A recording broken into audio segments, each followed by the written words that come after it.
सर्व आशा भगिनी आणि आरोग्य कर्मचारी बंधू भगिनींना माझा नमस्कार आहे। मी आहे अभिजित आणि आपलं स्वागत आहे माझ्या YouTube चॅनलमध्ये ज्याचं नाव आहे हेल्थ एम्प्लॉईज कॉर्नर। तर आज आपण शिकणार आहोत CPHC या ॲपला कसं वापरायचं आहे ते। हे सध्या प्ले स्टोअरला उपलब्ध नाहीये हे ॲप। आपल्याला आपल्या ऑफिसच्या ग्रुपवरनं याची APK फाईल किंवा लिंक आलेली असेल त्याच्यावरनं आपण हे ॲप डाउनलोड करायचं आहे। आता हे डाउनलोड करून मी या ठिकाणी इन्स्टॉल केलेलं आहे। सध्या हे डेमो ॲप आहे, लक्षात घ्या, सध्या हे डेमो ॲप आहे आणि हे डेमो ॲप असल्यामुळे याच्यामध्ये काही एंट्रीज मी तुम्हाला करून दाखवणार आहे, काही काल्पनिक एंट्रीज सुद्धा असणार आहे। तर हे ॲप आता मी इथे इन्स्टॉल केलेलं आहे। आता याच्यावर क्लिक करून मी ओपन करतोय। याच्या अगोदर आपण ॲप मध्ये लॉग इन केलं की लगेच ॲप ओपन व्हायचं आणि आपण आपली डाटा एंट्री सुरू करायचो। या ॲप मध्ये मात्र तसं नाहीये। या ॲप मध्ये दोन वेळेस आपल्याला लॉग इन करावं लागणार आहे। एकदा लॉग इन करायचं आहे आणि दुसऱ्या वेळेस पंच इन करायचं आहे। आता ही या ठिकाणी मी लॉग इन केल्यानंतर ही विंडो जी दिसते आहे ही आपण पहिल्यांदा बघूया। याच्यामध्ये काही ऑप्शन्स जे आहेत हे अजून सुरू झालेले नाहीयेत। सध्या हे डेमो ॲप आहे। आता डाव्या बाजूला वरच्या बाजूला इथे आपण क्लिक करूया। याच्यामध्ये हे आशाचं लॉग इन आहे। या आशाचं नाव वरती दिसतं आहे, गावाचं नाव दिसतं आहे। यानंतर सगळ्यात महत्त्वाचं म्हणजे इथे भाषा दिसते आहे। या ठिकाणी आपण आपली भाषा जी आहे ही बदलू शकतो। आपल्याला मराठी पाहिजे असेल तर मराठी, इंग्रजी पाहिजे असेल तर इंग्रजी। परंतु एक गोष्ट या ठिकाणी आपल्याला लक्षात ठेवायची आहे, आपण या ठिकाणी मराठी भाषा जरी निवडली तरी आपण जी एंट्री करणार आहोत, म्हणजे आपण जे अंक टाकणार आहोत, आपण जी नावं टाकणार आहोत, ही मात्र आपल्याला इंग्रजी मध्येच टाकायची आहेत। ही सगळ्यात पहिली आणि महत्त्वाची गोष्ट आपण लक्षात घ्यायची आहे। त्यानंतर या ठिकाणी खाली लॉग आउटचं सुद्धा ऑप्शन आहे। तर मी बाजूला क्लिक केलेलं आहे आणि इथे स्क्रीनवर पुन्हा आपण बघत आहात की इथे माझी टीम, माझी इन्व्हेंटरी, माझे रजिस्टर आणि हे काही नोंदणी केलेल्या लोकसंख्या आणि त्यांची सगळी माहिती या ठिकाणी स्क्रीनवर दिसत आहे।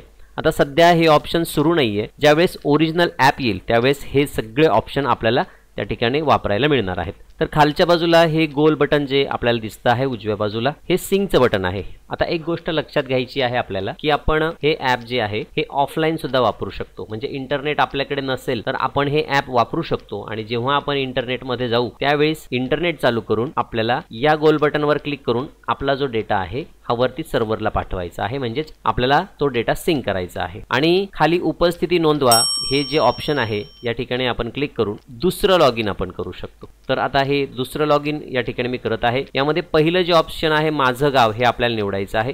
तर हे माझं गाव जे आहे याच्यामध्ये मी क्लिक केलेलं आहे आणि खात्री करा या बटनवर आता मी क्लिक केलेलं आहे। या ठिकाणी आपल्याला जो पिन असेल हा आपला पिन या ठिकाणी आपण टाकायचा आहे। आता हे डेमो ॲप आहे त्यामुळे एक सध्या तात्पुरता पिन या ठिकाणी मी टाकलेला आहे। पुन्हा एकदा आपण या फ्रंट पेजवर येतो, डॅशबोर्डवर। या ठिकाणी सुद्धा आपण भाषा बदलू शकता या ऑप्शनमध्ये जाऊन आपल्या। तर आता आपण पुढे जाऊया। कुटुंबाचे रजिस्टर या बटनवर आपल्याला क्लिक करायचं आहे। आता इथे ऑलरेडी काही कुटुंबांची माहिती ही या ठिकाणी मी भरलेली आहे। जेव्हा आपण खूप सगळ्या एंट्रीज करू त्यावेळी आपल्याला या ठिकाणी घर क्रमांक सर्च करण्यासाठी जे ऑप्शन दिलेलं आहे, तर इथे आपण मालकाचं नाव सुद्धा टाकू शकता किंवा घर क्रमांक टाकू शकता। आता या ठिकाणी मी 2 नंबर टाकतोय आणि 2 नंबर फक्त टाकल्यानंतरच बघा या ठिकाणी लगेच आपल्याला 2 नंबरचं घर आलेलं आहे आणि त्याच्यातले डिटेल्स आपण त्याच्यावर क्लिक करून बघू शकतो। त्याचप्रमाणे आपण या ठिकाणी नावसुद्धा टाकू शकतो आणि नाव टाकून सुद्धा आपण सर्च करू शकतो। आता जास्त एंट्रीज नाही आहे याच्यामध्ये, त्याच्यामुळे या ठिकाणी आपल्याला शोधायला प्रॉब्लेम होतोय।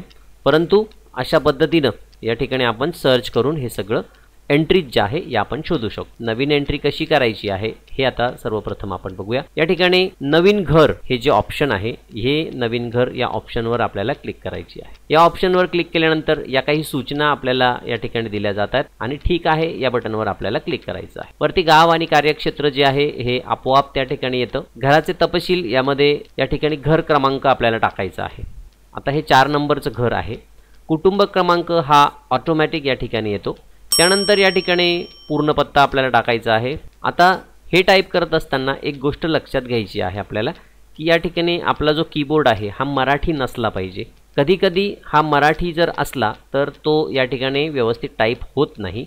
आपल्याला इंग्रजीमध्ये या ठिकाणी आपली सगळी माहिती भरायची आहे। आता हा पूर्ण पत्ता डेमो ॲप असल्यामुळे मी सध्या फक्त तात्पुरता टाकतो आहे, परंतु आपल्याला तो पूर्ण पत्ता, गल्ली असेल, काही जवळच्या खुणा असतील तर ते आपल्याला टाकायचं आहे। आणि जसं आपण मातृवंदनामध्ये कन्सेंट घेत होतो तसं हे खालच्या बाजूला या चौकोनावर क्लिक करून आपल्याला त्यांची ही सगळी माहिती घेण्यासाठी त्यांची परवानगी घ्यायची आहे, संमती घ्यायची आहे।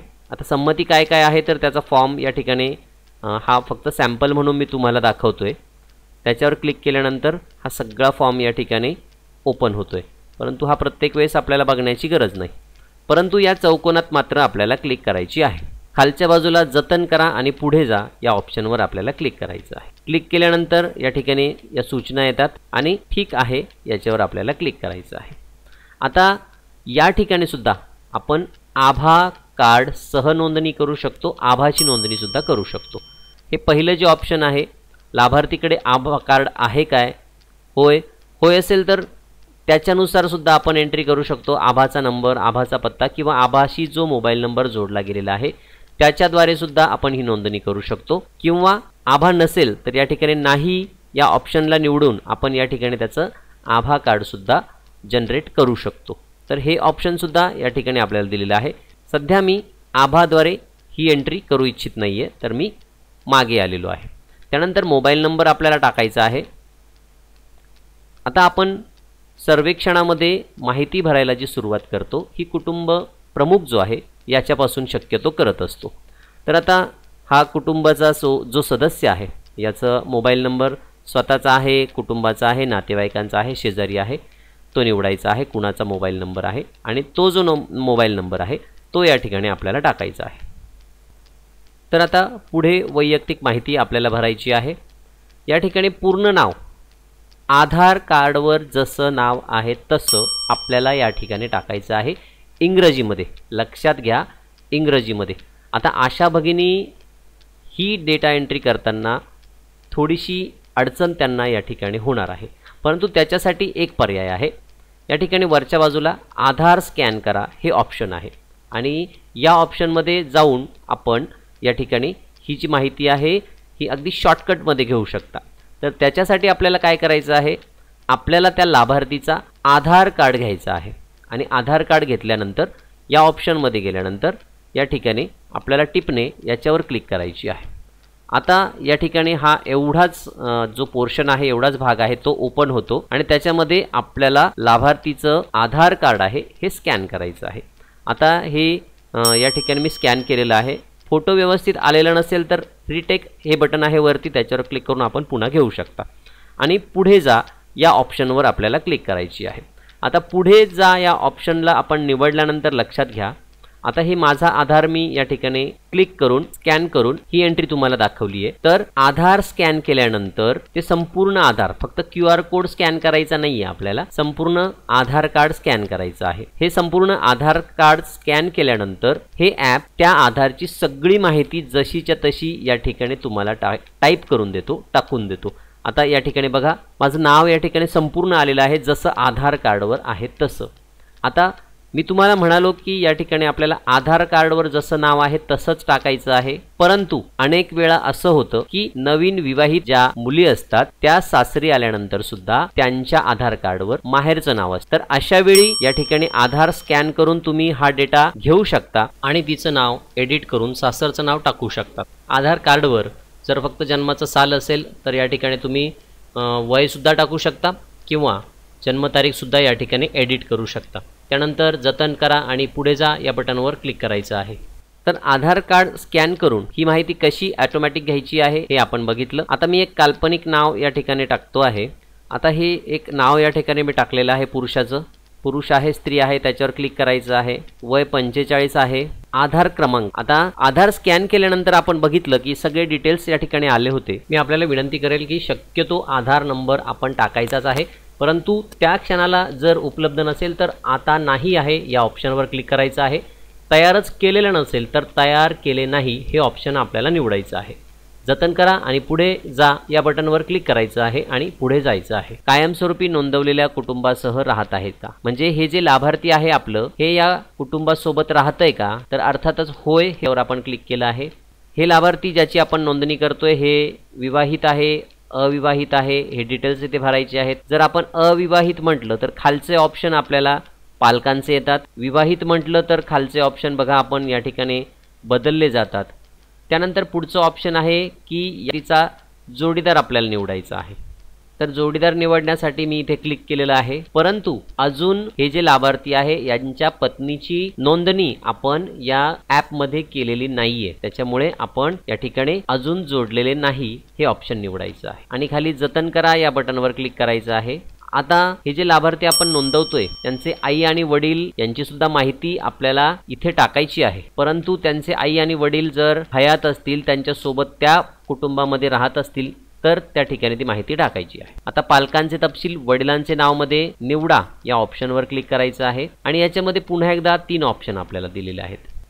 अजून जोडलेले नाहीत म्हणजे या ॲपशी त्यांचे आई वडील जोडलेले नाहीयेत, म्हणजे त्यांची डाटा एंट्री या ठिकाणी केलेली नाहीये, किंवा त्यांचे आई वडील दुसरीकडे दुसऱ्या गावात किंवा दुसऱ्या कुटुंबासोबत राहत असतील तर कुटुंबासोबत राहत नाही हे ऑप्शन निवडायचं आहे। ते जिवंत नसतील तर जिवंत नाही हे ऑप्शन निवडायचं आहे आणि पुढे जायचं आहे जतन करा या बटनवर क्लिक करून। असंच आईच्या बाबतीत सुद्धा आपल्याला करायचं आहे।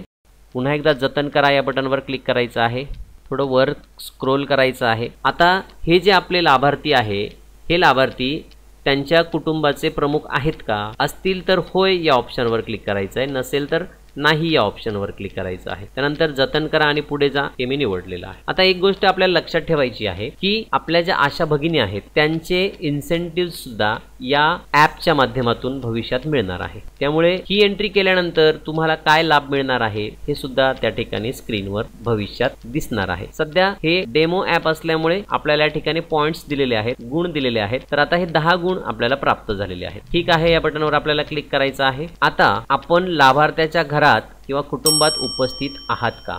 आता एक गोष्ट आपल्याला लक्षात घ्यायची आहे की आपल्याला आपलं GPS चालू करायचं आहे आणि त्या लाभार्थ्याच्या घरामध्ये जाऊन ही पुढची जी एंट्री आहे ही करायची आहे, कारण याच्यासाठी त्याचं GPS लोकेशन आणि त्या लोकेशनला हा त्याचा सगळा डेटा, त्याच्या कुटुंबाची सगळी माहिती सेव्ह होणार आहे आणि मग त्याच्या घरामध्ये गेल्यानंतर आपण ही सगळी माहिती भरायची आहे आणि या ठिकाणी आपण लाभार्थ्याच्या घरात उपस्थित आहोत म्हणजे होय या ऑप्शनवर क्लिक करायची आहे आणि DHS सुरू ठेवा म्हणजे हे आपली जी डाटा एंट्री आहे ही सुरू ठेवा याच्यावर क्लिक करायचं आहे। यानंतर आपण घराचं स्थान टिपायचं आहे, टिपणे या बटनवर क्लिक करून।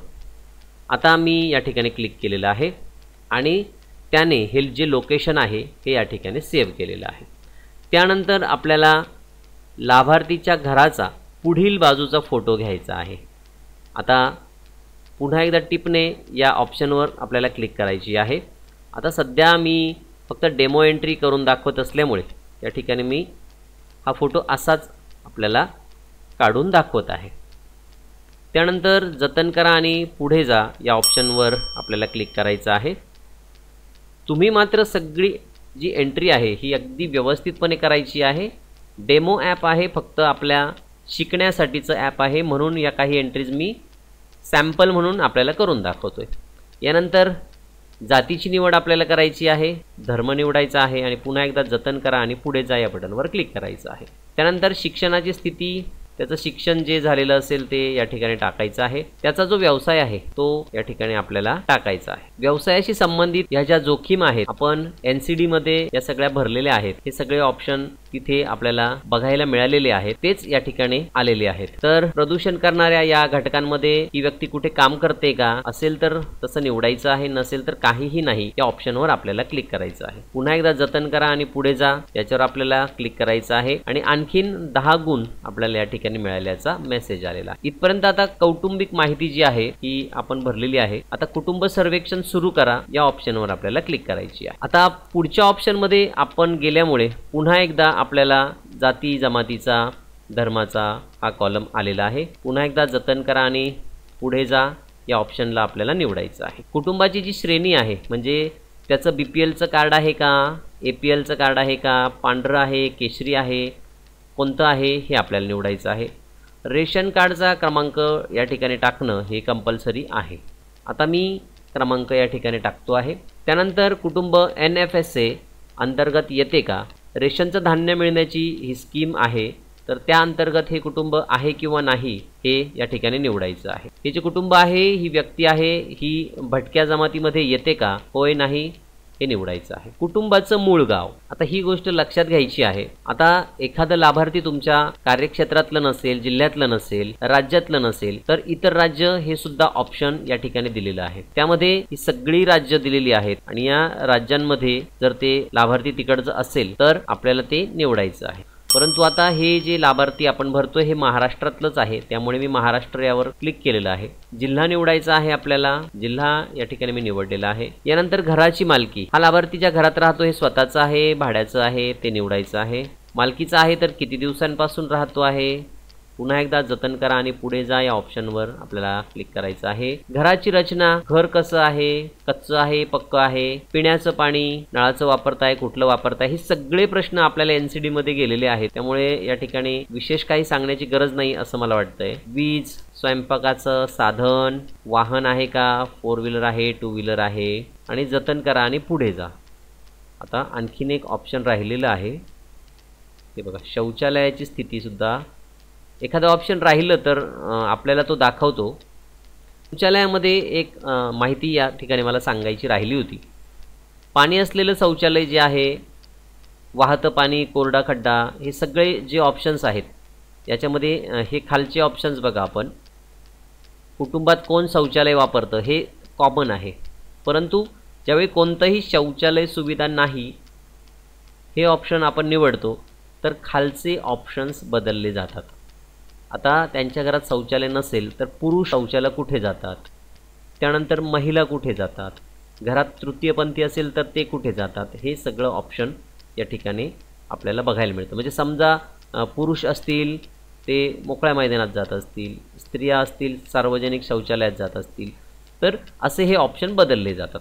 आता या घरात शौचालय आहे तर मी या ठिकाणी शौचालय, पाणी असलेलं शौचालय हे निवडलेलं आहे आणि पुरुष स्त्री हे सगळे वापरतात असं ऑप्शन निवडलेलं आहे। हे खालचे ऑप्शन मी निवडलेलेच होते। चला तर मग जतन करा आणि पुढे जा या ऑप्शनवर मी क्लिक करतो। त्यानंतर सरकारी कौटुंबिक योजना आणि कौटुंबिक विमा योजना, या लाभार्थीला यापैकी कोणत्या योजनेचा लाभ मिळतोय हे आपल्याला या ठिकाणी टाकायचं आहे। उज्ज्वला योजना असेल, गरीब कल्याण अन्न योजना असेल, एकापेक्षा जास्त असतील तर जास्त क्लिकसुद्धा आपण करू शकतो। इतर या ऑप्शनवर आपण निवडला, हा ऑप्शन निवडला तर खाली आपल्याला ते इतर काय आहे हे आपल्याला टाकावं लागतं आणि कोणत्याही योजनेचा लाभ घेत नसेल तर आपल्याला खालचं ऑप्शन आहे। आता हे ऑप्शन्स मी निवडलेले आहेत आणि जतन करा यावर क्लिक केलेलं आहे। पुन्हा एकदा 20 पॉईंट्स आपल्याला मिळालेले आहेत। ठीक आहे, या ऑप्शनवर आता आपण गेलेलो आहोत। आता हे एक लाभार्थी आपण या ठिकाणी भरलेलं आहे। हे बघा, आपण कुटुंब सदस्यामध्ये या ठिकाणी बघत आहोत, हा एक चौकोन आहे आणि त्याच्यामध्ये हे शंकर पवार यांची एंट्री या ठिकाणी झालेली आहे। आता आपल्याला यांच्या पत्नीची एंट्री या ठिकाणी करायची आहे, तर त्यासाठी इथेच खाली नवीन सदस्य या ऑप्शनवर आपल्याला क्लिक करायची आहे। या ठिकाणी एक गोष्ट आठवणीने करायची आहे, मोबाईल नंबर कुणाचा आहे इथे आपण क्लिक करायची आहे। कुटुंबाचा मोबाईल क्रमांक निवडा या ऑप्शनवर आपल्याला क्लिक करायचं आहे। खाली हा मोबाईल नंबर जर त्यांच्या पत्नीचा वेगळा असेल तर तो वेगळा मोबाईल नंबर टाकायचा आहे, अन्यथा तोच मोबाईल नंबर ठेवला तरीही हरकत नाही। आता हा एक काल्पनिक मोबाईल नंबर मी टाकलेला आहे। पत्नीची माहिती आपण या ठिकाणी टाकूया। आपल्याला जी आधार कार्डवर आहे हीच सगळी डिटेल्स घ्यायची आहे। आता हे वय वगैरे सगळं मी अंदाजे टाकतोय। हा आधार नंबर सुद्धा मी एक काल्पनिक टाकतोय आणि समजा आधार नंबर त्यांच्याकडे नसेल, तयारच केलेले नसेल तर तयार केले नाही हे ऑप्शन आहे आपल्याला, किंवा आता त्यांच्याकडे उपलब्ध नाहीये हे सुद्धा ऑप्शन आपल्याला आहे। आता समजा या लाभार्थीचं आधार कार्ड आता त्यांच्याकडे नाहीये परंतु काढलेलं आहे, परंतु आता नाहीये सध्या त्यांच्याकडे, कुठेतरी ठेवलंय सापडत नाहीये, तर आता नाहीये या ऑप्शनवर सुद्धा आपण क्लिक करू शकतो। जतन करा आणि पुढे जा हे ऑप्शन आपण निवडू शकतो। त्यानंतर ही व्यक्ती कुटुंबासोबत राहते का, होय। विवाहित आहे, होय। जोडीदार निवडा। आता बघा, जोडीदारचं हे ऑप्शन जे आहे या ठिकाणी निवडावर आपण क्लिक करायची आहे। आता या ठिकाणी आपल्याला ही जोडी जी आहे ही या ठिकाणी आपल्याला सिलेक्ट करायची आहे। तर आता हे पार्वतीचं नाव मी टाकलेलं आहे आणि त्यांचे पती शंकर हे आहेत, तर त्यांच्या नावापुढे आपल्याला क्लिक करायची आहे, म्हणजे हे दोघं एकमेकांशी जोडले जातील। लग्नाच्या वेळेचं वय त्या ठिकाणी टाकायचं आहे। आता हे वय या ठिकाणी टाकलंय म्हणजे त्यांचं लग्नाचं वर्ष या ठिकाणी आपल्याला येतं। आता हे वय मी टाकलेलं आहे, या ठिकाणी समोर वर्ष आलेलं आहे। तर आता जतन करा यावर आपण क्लिक करायची आहे। आणि पुन्हा एकदा आता हे जोडीदार या ठिकाणी जोडले गेलेले आहेत। पुन्हा एकदा जतन करा या ऑप्शनवर क्लिक करायची आहे। घराचे लोकेशन आणि फोटो आपण कुटुंब प्रमुखाच्या एंट्रीच्या वेळेस घेतलेले आहे, त्यामुळे हे पुन्हा घेण्याची गरज नाही। जतन करा आणि पुढे जा या बटनवर आपण क्लिक करूया। यानंतर पुन्हा एकदा जातीचा आणि धर्माचा प्रवर्ग या ठिकाणी आलेला आहे। आता त्यांचं शिक्षण आपल्याला या ठिकाणी निवडायचं, व्यवसाय काय करतात आणि ही सगळी माहिती जी मगा तुम्हाला मी सांगितली ही निवडायची आहे। ठीक आहे। आता हे बघा, शंकर आणि पार्वती हे एकाच चौकोनामध्ये आपल्याला दिसत आहेत। पुरुष आणि स्त्री यांचा सिम्बॉल सुद्धा या ठिकाणी आपण बघत आहात। पुरुष जो आहे हा या ठिकाणी निळ्या गोलमध्ये आपल्याला दिसतो आहे सिम्बॉल, आणि स्त्री जी आहे ही गुलाबी रंगामध्ये आपल्याला या ठिकाणी दिसत आहे। अशा पद्धतीने ही एंट्री या ठिकाणी आपल्याला करायची आहे। आता पुढच्या व्हिडिओमध्ये आपण बघूया की यांचे आईवडील किंवा यांची जी मुलं आहेत यांची एंट्री या कुटुंबामध्ये कशी करायची आहे। व्हिडिओ आवडला तर आपल्या आशा भगिनींना, आपल्या आरोग्य कर्मचारी बंधू आणि भगिनींना अवश्य शेअर करा, लाईक करा, आणि चॅनलला सबस्क्राईब केलेलं नसेल तर चॅनलला सबस्क्राईब करायला विसरू नका। धन्यवाद।